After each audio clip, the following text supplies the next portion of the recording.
యేసుక్రీస్తు పరిశుద్ధ నామంలో ఈ ఆగస్ట్ 20వ తారీఖు ఉదయకాలం దేవుని వాక్యాన్ని వింటున్న మీ అందరికీ ప్రత్యేక వందనాలు తెలియచేస్తున్నాను. అందరూ బాగున్నారు కదా? దేవుని కృపలో ప్రతిరోజు మీకు అందించబడుతున్న వర్తమానాల ద్వారా మరింతగా మీరు బలపరచబడాలని ఒక దైవజనుడిగా నేను ఆశపడుతూ ఉన్నాను. ఈరోజు మన వాక్య ధ్యానం కొరకు ప్రత్యేక సందేశాన్ని మీకు అందించాలని ఆశపడుతూ ఉన్నాను.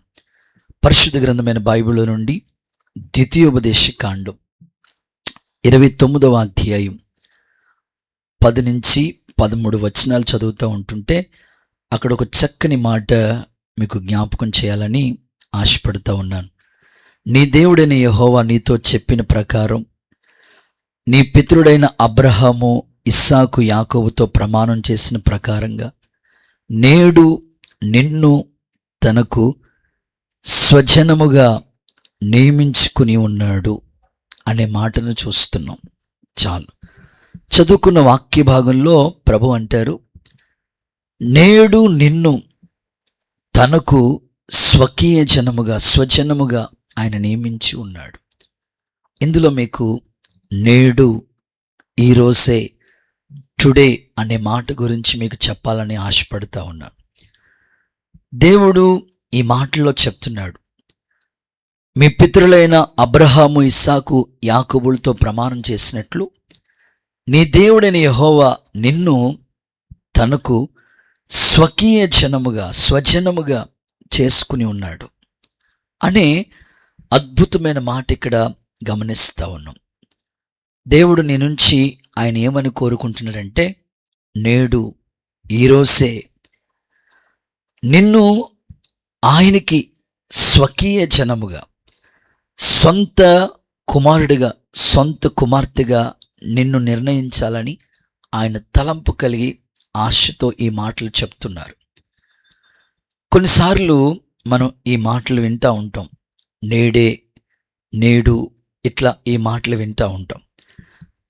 ఆ మధ్యకాలంలో చాలా సంవత్సరాల క్రితం అనుకుంటా, ఇప్పుడంటే న్యూస్ అంటే మొబైల్లో చాలా న్యూస్లు వచ్చేస్తుంటాయి, టీవీలో బోల్డ్ న్యూస్లు వస్తూ ఉంటాయి. ఆ రోజుల్లో పేపర్, న్యూస్ అంటే పేపరే, ఈనాడు, సాక్షి, వార్త, ఇట్లా కొన్ని పేపర్లు వస్తూ ఉండేవి. ఒకసారి టిఫిన్ చేద్దామని ఒక హోటల్ దగ్గర ఆగితే, నేను చదువుకుంటున్న రోజుల్లో ఆ హోటల్లో పేపరు, మెయిన్ పేపర్ హెడ్లైన్స్ ఇలా ఉంది, నేడే పోరు అని ఉంది. ఏటట నేడే పోరు అని, కింద ఇండియా పాకిస్తాన్ క్రికెట్, అంటే ఇక ఫైనల్కి వచ్చేసినమాట, ఈరోజే ఏదోటి తేలిపోవాలి అనేటట్లుగా నేడే పోరు అనే ఒక టైటిల్ నేను చూశాను. నిజమే కదా, చాలా కుటుంబాల్లో ఈరోజే మాకు కూడా ఈ 20వ తారీఖు ఈరోజు ప్రత్యేకంగా ఒక స్థలాన్ని దేవుడు సన్నిధిలో అగ్రిమెంట్, పరిచర్య నిమిత్తమే ఆ స్థలాన్ని దేవుడు మాకు అనుగ్రహించబోతున్నారు. అగ్రిమెంట్ ఈరోజు చేయాలి. నిజంగా మాకు కూడా ఆ మాట చదివినప్పుడు నేడే పోరు, ఒక టెన్షన్, ఒక యుద్ధం, ఒక పోరాటం అనిపిస్తూ ఉంటుంది. కానీ దేవుడు అంటాడు, నేను నిన్ను స్వకీయ జనముగా, నా సొంత కుమారుడిగా నీ కొరకు నేను కల్వరిలో ప్రాణం పెట్టాను, రక్తం కార్చాను, నేను నా కుమారుడిగా స్వీకరించాలనుకుంటున్నానని తన్ని ఎందరు అంగీకరిస్తారో వారందరూ దేవుని పిల్లలయ్యే అధికారాన్ని దేవుడిచ్చాడు. బైబిల్ గ్రంథంలో జక్కయ్యను దేవుడు మాట్లాడుతూ ఆయన గురించి ఇలా చెప్పాడు.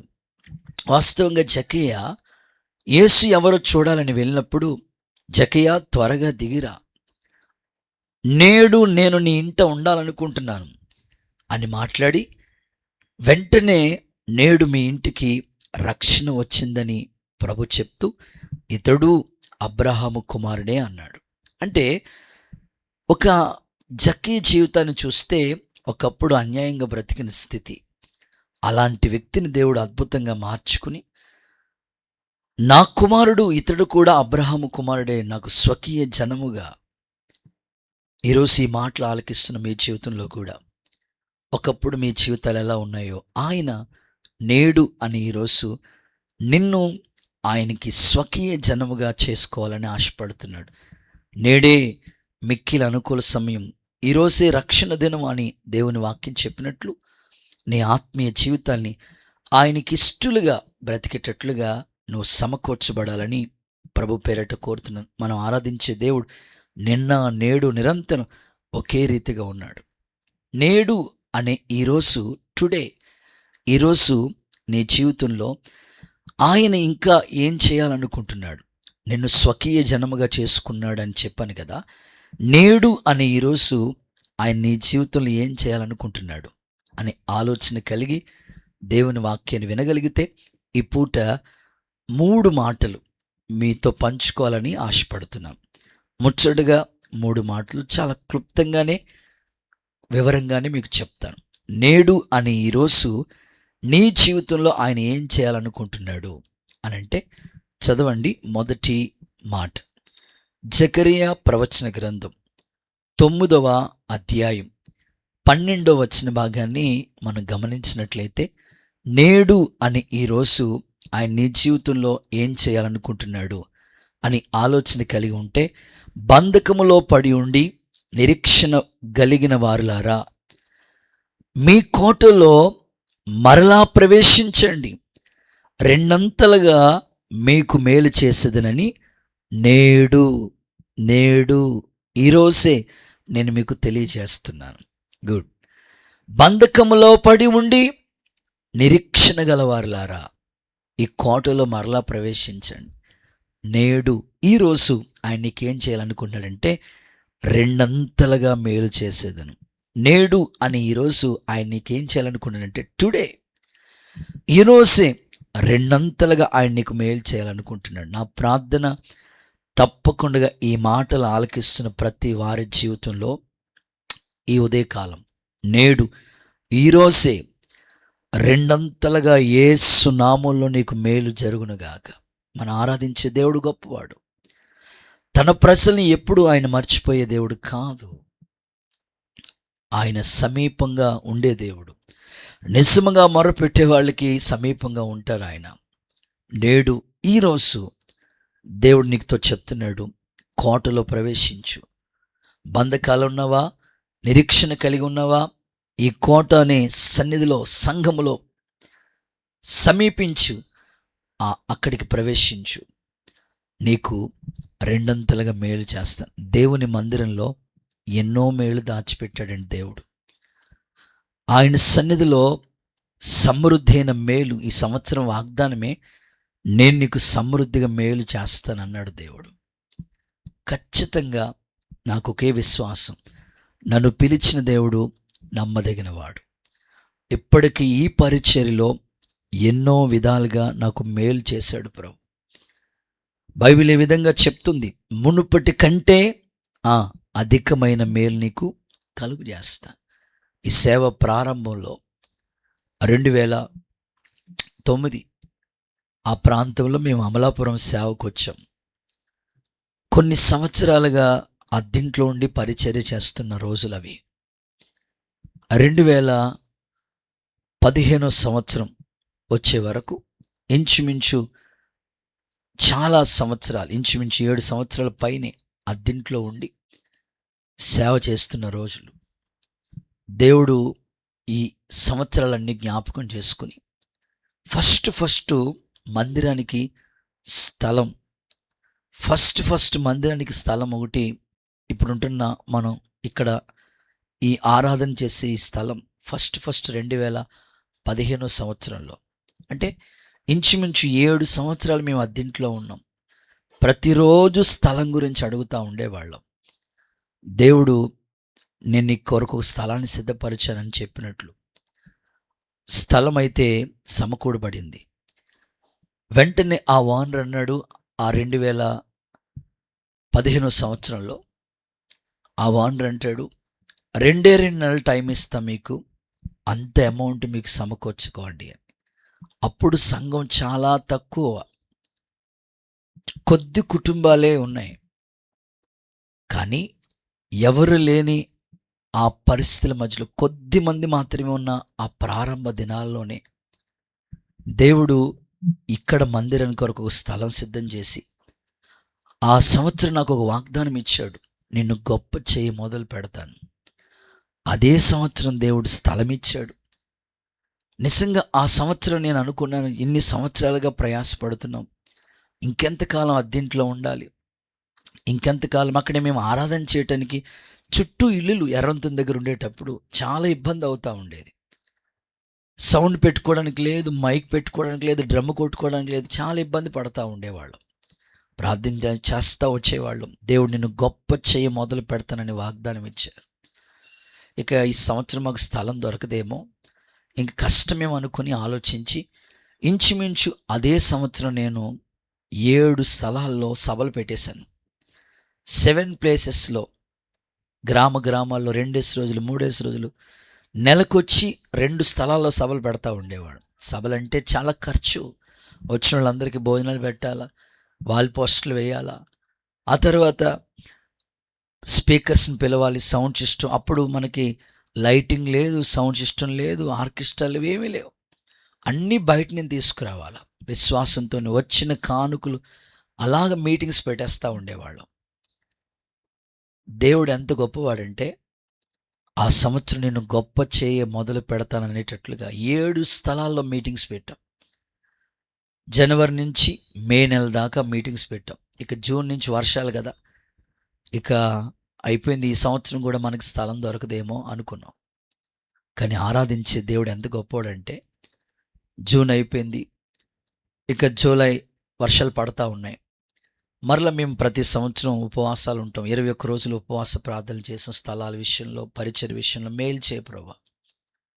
సరిగ్గా ఇదే ఆగస్ట్ నెల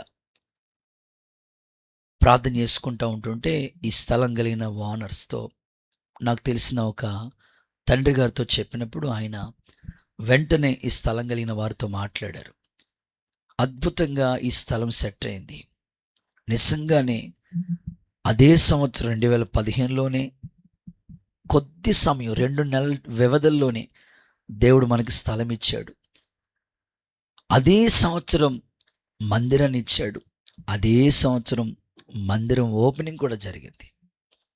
నేను ఎందుకు ఈ మాట చెప్తానంటే, నీతో ప్రభు అంటాడు, నేడు ఈరోజు 2 మేలు చేస్తాను.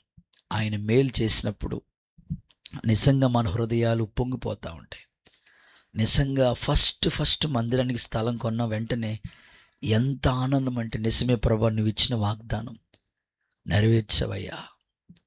నా వల్ల కాదు కనుక్కొని సభలు పెట్టేశాను. కానీ అదే సంవత్సరం ఆయన పని చేసినప్పుడు దేవుడు మన పరిచర్యని జ్ఞాపకం చేసుకుని స్థలాన్ని సిద్ధం చేశాడు, మందిరాన్ని ఇచ్చాడు.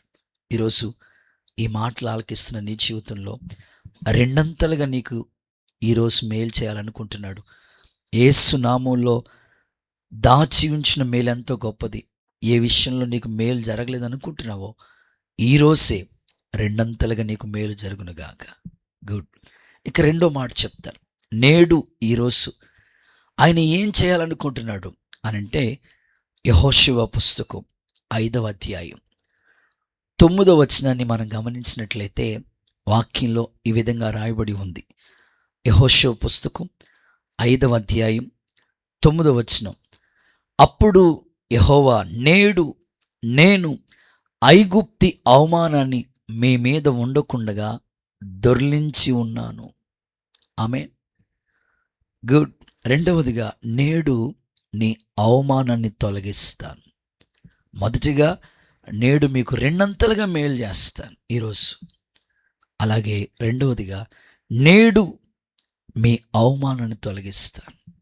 మీ జీవితంలో ఏ విషయాలు అవమానించబడుతున్నారో, ప్రత్యేకంగా ఎక్కడ మీకు అవమానం ఎదురైందో, ఈ యెహోషువ గ్రంథంలో ఒక సమాచారం మనం చూస్తాం. ఇశ్రాయేలు ప్రజలు హాయి అనే ఒక పట్టణం మీదకి యుద్ధానికి వెళ్తారు. హాయి అనే పట్టణం చాలా చిన్నదే, ఈజీగా ఓడించవచ్చు. కానీ వెళితే అక్కడ వాళ్ళకి ఓటమి ఎదురైంది, ఓడిపోయారు, కొంతమంది చనిపోయారు. యెహోషువ ఇదిగో నెత్తి మీద బూడిద వేసుకుని బూడిదలో కూర్చుని తలదించుకుని ఏడుస్తూ ఉన్నాడు. దేవుడు అంటాడు, నువ్వెందుకు ఏడుస్తావయ్యా? అదిగో వాళ్ళు శపించబడిన దాంట్లో కొంత దాచుకున్నారు, అందుకే మీకు వాటి ఎదురైంది. వెంటనే చీట్లు వేస్తాడు, ఆకాని పేరు వస్తుంది, ఆకాను పట్టబడతాడు. విచిత్రం ఏంటో తెలుసా?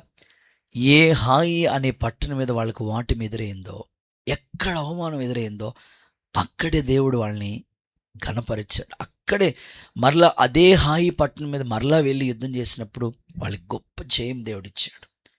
ఈరోజు నా ప్రార్థన, ఎక్కడ మీ జీవితంలో అవమానం ఎదురైందో, పిల్లలు లేరని, ఉద్యోగం లేదని, ఇల్లు లేదని, స్థలం లేదని, పెళ్ళి అవ్వలేదని, అనుకున్నది జరగలేదని, చదువు జ్ఞానం గుర్తుండట్లేదని, ఇట్లాగా ఎంత చదివినా నాకు అర్థం అవ్వట్లేదని, ఒకవేళ జనుల మధ్యలో, కాలేజీలో, బంధువుల మధ్యలో మీరు పేదోళ్ళని, ఒకవేళ అనేకులు మిమ్మల్ని అవమానపరిచుండొచ్చు. దేవుడు అంటారు, నేడు ఈరోజు మీ అవమానాన్ని నేను తొలగిస్తాను. బైబిల్లో ఒక చక్కని వాగ్దానం ఉంది కదా, మీ అవమానానికి ప్రతిగా రెట్టింపు ఘనతనిస్తాడు. సేవకు వచ్చిన ప్రారంభ దినాల్లో ఎన్నో అవమానాలు, చాలామంది పెద్ద పెద్దోళ్ళు ఎన్నో విధాలుగా అవమానించిన స్థితి, కానీ దేవుడు వాళ్ళ మధ్యలోనే మా తల పైకెత్తి అవమానానికి ప్రతిగా రెట్టింపు ఘనతనిచ్చాడు. ఈ ఉదయకాలం ప్రభు నీతో మాట్లాడుతున్నాడు, నేడు నీ అవమానాన్ని నేను తొలగిస్తాను. చివరి మాట, ఆఖరి మాట, మూడవదిగా, నేడు ఈరోజు దేవుడు నీ జీవితంలో ఏం చేయబోతున్నాడు అని అంటే, నిర్గమాకాండం 14వ అధ్యాయం 13-14 వాక్యాలు మనం చదివితే, నిర్గమాకాండం 14వ అధ్యాయం 13-14 వాక్యాలు చూస్తే, అందుకు మోషే, భయపడకుడి, యెహోవా నేడు మీకు కలుగు చేసిన రక్షణ మీరు ఊరకని నిలిచి చూడండి. మీరు నేడు చూసిన ఐగుప్తీయులను ఇక మీదట ఎన్నటికి చూడరు. యెహోవా మీ పక్షమున యుద్ధం చేయను, ఊరకనే నిలిచి ఉండడని ప్రజలతో చెప్పాను. గుడ్. మూడవది, చివరిగా, నేడు ఈరోజు మీ పక్షమున దేవుడు యుద్ధము చేస్తాడు. నిజంగా ఇశ్రాయేల్ ప్రజలు ప్రయాణం వెళుతూ ఉంటుంటే వాళ్ళకి ఎర్ర సముద్రం అడ్డొచ్చింది. మోషే ప్రార్థన చేసినప్పుడు దేవుడు కర్రను సముద్రం మీద చాపమన్నాడు. అద్భుతంగా, నేడు చూస్తున్న ఐగుప్తీల్ని ఇక మీదట చూడరు మీరు, నేను మీ పక్షమున యుద్ధం చేస్తాను. దేవుడు చేసే యుద్ధం ఎంత అద్భుతంగా ఉంటుందంటే, ముందు చూస్తే సముద్రం, వెనకాల చూస్తే ఫరో సైన్యం. ఏం చేయాలో వాళ్ళకి అర్థం కాదు. కానీ ప్రార్థన ద్వారా మోషే కర్ర చాపిన వెంటనే సముద్రాన్ని దేవుడు 6 నెలలుగా 2గా డివైడ్ చేశాడు. ఆ మధ్యలో ఇశ్రాయేల్ ప్రజలు అద్భుతంగా ప్రయాణమై వెళ్ళారు. శత్రువులు, వీళ్ళు చంపడానికి వచ్చిన శత్రువులు ఆ సముద్రంలో మునిగి చనిపోయారు. దేవుడు చేసిన యుద్ధం ఎంత అద్భుతంగా ఉంది. నీ ఇంట్లో ఏంటి బాధలు, ఏంటి కష్టం అనుకుంటున్నావా? నీ పక్షంలో ఉన్నవాడు, మీలో ఉన్నవాడు లోకంలో ఉన్నవాడి కంటే గొప్పవాడు. ఆయన నీ పక్షమున యుద్ధం చేస్తాడు. ఏం దిగులు పడొద్దు. నేను ముగిస్తున్నాను. ప్రభు నీతో చెప్పిన మాట, నేడు నిన్ను స్వకీయ జనముగా నేను నియమించుకున్నాను. నా సొంత కుమారుడిగా, సొంత కుమార్తెగా నేను పిలుస్తున్నాను నిన్ను. నేడు అని ఈరోజు ఆయన నీ జీవితంలో ఏమేమి చేస్తాడో ముచ్చటిగా 3 మాటలు చెప్పాను. ఒకటి, నేడు ఈరోజు నీకు 2 మేలు చేస్తాడు. రెండవదిగా, నేడు ఈరోజు నీ అవమానాన్ని తొలగిస్తాడు. మూడవదిగా, నేడు అని ఈరోజు దేవుడు నీ జీవితంలో నీ పక్షమున ఉండి ఆయన యుద్ధం చేస్తాడు. ఈ మాటలు దేవుడు నీ వెనుకల్లో దీవించి, నేడు అని ఈరోజే ఈ విధమైన గొప్ప కార్యాలు ప్రభు జరిగించునుగాక. ఆమేన్. తల వంచండి, కళ్ళు మూసుకొని ప్రార్థన చేసుకుందాం. ప్రేమ నమ్మకం గల తండ్రి, జీవాధిపతి, ఘనుడా, నీ కొందనాలు. ఈరోజు మాతో మాట్లాడారు. నేడు నేను నిన్ను స్వకీయ జనముగా చేసుకుని ఉన్నానని చెప్పారు. నేడు అని ఈరోజు ఇంకా మా జీవితంలో మీరేమేమి చేస్తారో మాకు చెప్పారు. నేడు అనే ఈరోజే మాకు 2 మేలు చేస్తానన్నాం. దాచి ఉంచిన మేలు గొప్పది అన్నావు. ఎంతమంది జీవితాల్లో ఇంకా మేలు జరగలేదో వారి జీవితంలో రెండంతలుగా మేలు జరుగునుగాక. అలాగే ఎక్కడ వాళ్ళు అవమానపరచబడ్డారో వాళ్ళకి నేడు అని ఈరోజే అవమానం తొలగించి రెట్టింపు ఘనతనివ్వండి. నేడు అని ఈరోజే వారి పక్షంలో యుద్ధం చేస్తానన్నావు. ఎక్కడ వాళ్ళు కలవరపడుతున్నారో వారి పక్షమందు నువ్వు నిలబడి శత్రు సైన్యాన్ని నిర్మూలం చేసి వాళ్ళ పక్షంను యుద్ధం చేసి మహిమ పొందుకో. యేసు నామములో అడుగుచున్నాము తండ్రి, amen. God bless you. Praise the lord.